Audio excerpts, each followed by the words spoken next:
Here is a rule you were probably taught without ever realizing it. If a law affects ordinary people, it takes years.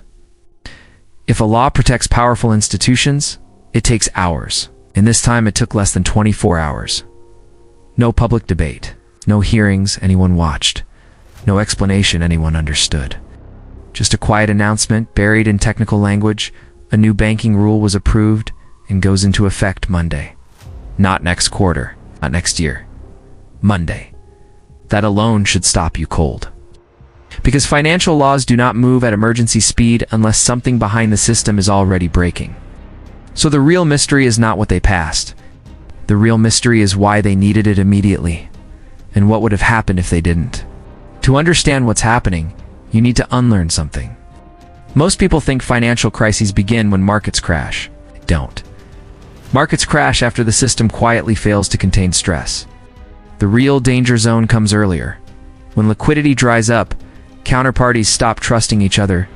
Banks stop lending not because they can't, but because they don't know whose solvent this is. When regulators act fast, it's not to save you. Not to save markets, but to preserve system continuity. Speed is never about confidence. Speed is about containment. And when rules are passed in under 24 hours, it means the risk already crossed a line internally. To understand today, you have to go back. Before the 20th century, banking failures were frequent and brutal. If a bank failed, depositors lost money, credit froze, governments reacted afterward. Then came central banking. The promise was simple. Central banks would prevent panics by acting as lenders of last resort. But there was a catch. The more protection banks received, the more risk they took. Over time, banking shifted from custody of savings to leverage-based speculation. By the late 20th century, banks were no longer fragile because of fraud. They were fragile because of interconnection. Every bank depended on every other bank, which meant failure could no longer be isolated. The rise from free markets to managed stability after the Great Depression, regulators tried to separate risk. Commercial banking here, investment banking there. That separation didn't survive. By the 1990s, derivatives exploded, balance sheets ballooned, risk was distributed but never reduced. Then came 2008. The lesson regulators took was not, banks are too risky. The lesson was, failures must be absorbed instantly. That's when emergency rulemaking became standard practice. Weekend rescues, overnight liquidity facilities, rules written while markets were closed. The system learned how to move faster than public reaction. Why rules now precede crashes? Here's the key shift most people missed. After 2008, regulators stopped waiting for collapse. They began acting preemptively. Why? Because modern banking runs on confidence loops.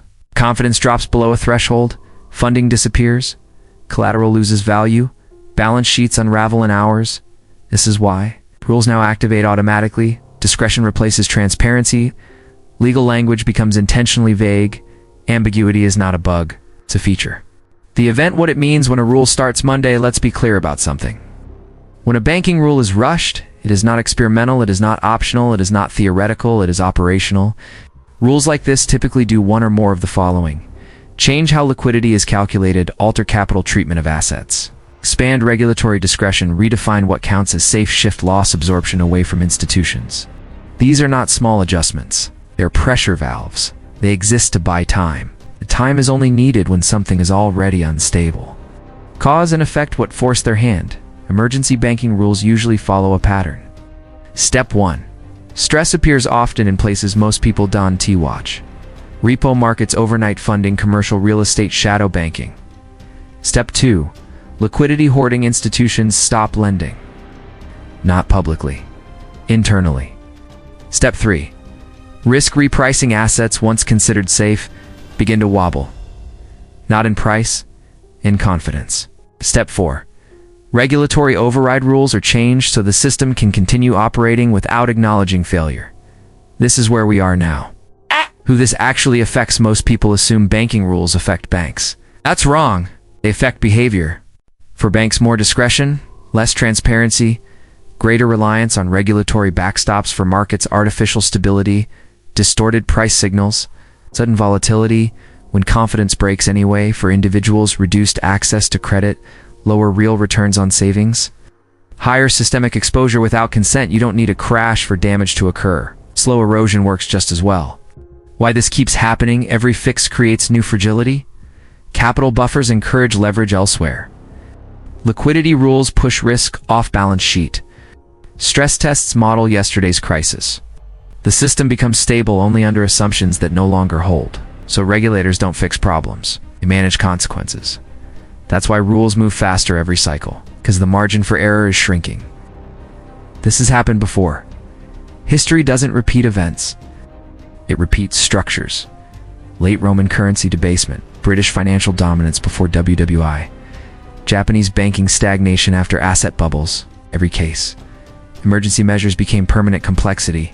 Increased public understanding decreased. Until confidence quietly relocated elsewhere. The real issue, why nobody explains it clearly. Clarity creates accountability. Accountability creates panic. So the system communicates through technical jargon, fragmented announcements, after-the-fact explanations. Speed replaces consent. Stability replaces understanding. People are told, nothing to worry about. That phrase has never appeared before a healthy system. 3 takeaways. 1. Speed is a red flag when financial rules move faster than debate. Risk already escape control. 2.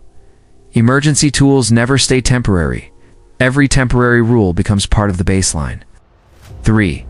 The system is managing fragility, not eliminating it, which means stability depends on confidence, not strength. You don't need a crash to lose purchasing power, optionality, or security. You only need a system that keeps rewriting rules to survive itself. When laws change overnight, it's not because everything is fine. It's because something couldn't wait. If you want clear, historically grounded breakdowns of money, banking power, and financial systems most people never see explained, subscribe. Because the most important financial changes never arrive with sirens. They arrive quietly. By the time everyone notices, the rules are already in effect.